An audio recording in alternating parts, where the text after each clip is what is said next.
So he's shooting with about 9 seconds left on the shot clock. But up until that point, Blake Griffin was 2 for 3 on three-pointers. This one from Jeff Green, it's a contested three, but the shot clock was running out, so he just had to force the shot up. And then here's the stretch with Kyrie Irving. And give Bam Adebayo credit, because he's defending him right there. He's okay. He can guard on the perimeter.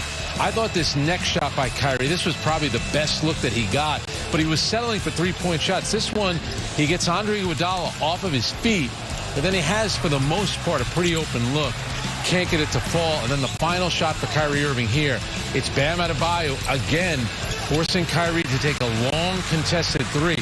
You know, down the stretch, you'd like to see, so the Nets missed their last 5 shots, and Landry Shamet, who had been their best scorer all game, doesn't get an opportunity. Now, Miami's got something to do with that. Obviously, Kyrie Irving's been in big situations before, so he wants to take those shots. You would like to see Landry Shamet in those final 3 minutes get a shot.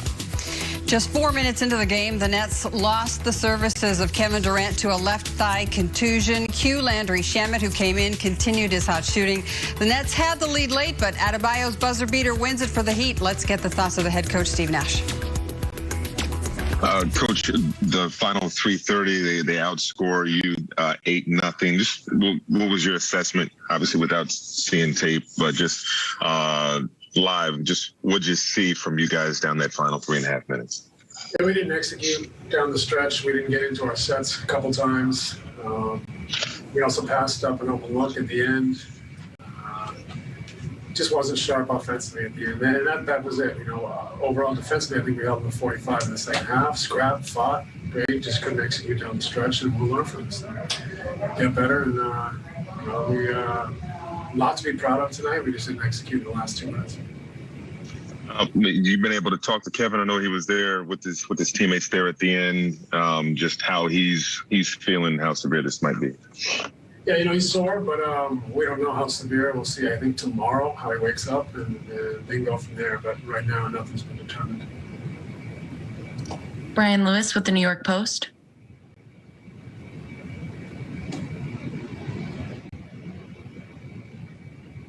Brian, you're on mute. I apologize. I'm sorry. You said you would see tomorrow. Is that expecting any sort of scan or anything, or is that just going to be with the physios, with the doctors? Honestly, I don't know. I just kind of got off the floor, talked to the coaches, talked to the team, and I came straight here. So I haven't heard, but I'd imagine they're going to assess him in the morning and then see if a scan is necessary or not. Alex Schiffer with The Athletic. Hey, Steve, just what'd you make of Landry's performance? I mean, career night for him, and he really seemed to pick up the offense once Kevin went out. Yeah, he was great. Obviously, he made a lot of shots, but also, was able to drive the ball for us a little bit. Getting the guts of their defense, and so it was a huge performance. Very important for us to stay in this game with his effort, and it just shows that he's got some potential to expand his game and do a little more. Malika Andrews with ESPN. Steve, I hate to belabor the point, but with Kevin, the plan for now, right, is he would continue on with you guys on this road trip, and James and all of them too?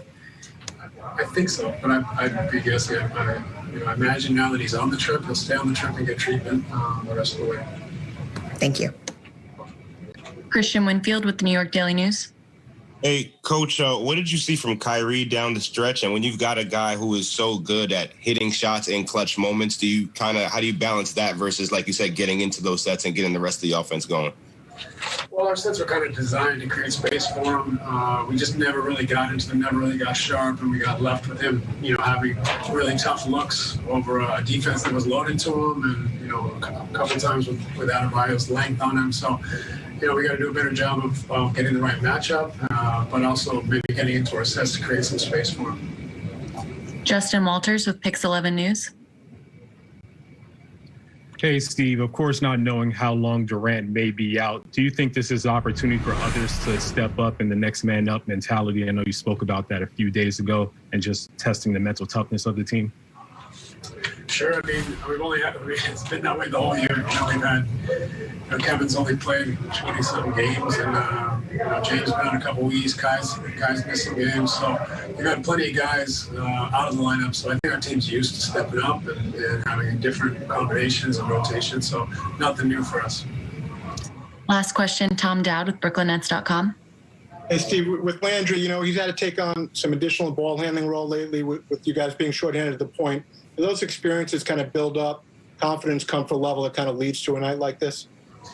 Yeah, it could contribute. I mean, I think he's, a guy that played point guard in the past, in college perhaps. I think this experience would help him develop, help him feel more confident handling the ball. But, I thought his scoring was outstanding tonight. He also got us into some sets at times and was able to kind of manage the team. So a little bit of growth from Landry, and obviously his shot making was great. Thanks, Coach. We appreciate it. Thanks, everybody. Good night. Frank, Steve Nash saying they did a lot of things well. They just didn't play well offensively at the finish, but it has to be frustrating, not only the loss at the buzzer, but losing KD. Yeah, absolutely. And I thought the question to Steve Nash was really good about what he thought about Kyrie down the stretch. And he referred to them as tough looks because they were contested, especially the two when Bam Adebayo, who's very comfortable being out there on the perimeter. So he was either going to have Iguodala on him or Bam Adebayo. And look at Bam. He can keep up with them. And Kyrie Irving could make that shot, absolutely. I thought the last one was a tough one because he really had Bam Adebayo draped all over him. This one, he gets Iguodala off his feet. Iguodala does a good job recovering, but that's a makeable shot for Kyrie Irving. If I'm Steve Nash and I'm Kyrie Irving, this is the one that I would have an issue with. I thought that was a tough shot. There was still time left on the shot clock. And that, trying to make a long three late in the game, you're a little bit tired, and Bam Adebayo is closing on you. And I think the other thing, too, is, Steve was talking about getting into their sets. Landry Shamet, what did he finish here? He was 10 of 15, 7 for 12, and he didn't get a shot in the last 4 minutes. And he was the guy that was rolling. He was the Nets' best weapon offensively. So I think the question really is how come Landry Shamet didn't get one shot in those final 4 minutes? Right. Why not go with the hot hand, Exactly. at least once in a while, right? Stay with us. 109, 107, final count when we